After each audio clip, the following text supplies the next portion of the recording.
There was a box that my mother had in her attic, and it was an old Florida citrus oranges box, carton, and overflowing with papers.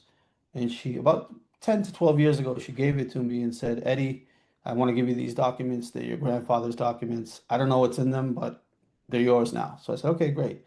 And I pulled out a couple of documents and I looked at them. One was like an accounting ledger, exactly what I expected, some numbers and things like that. And I put them back in the box and I said, let me put this on the shelf and I'll take a look at the other documents some other time. So a couple weeks later, I go back into it and I pull out some papers and I start seeing profiles for big names in organized crime that I had heard of in the past.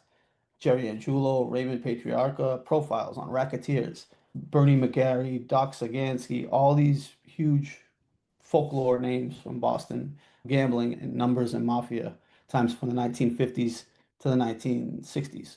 I started piecing it together and I said, and then I find a telegram in there to the White House, Bobby Kennedy and JFK from my grandfather saying, I need to meet you at the White House right away regarding this Bernard Goldfine case that I'm working on.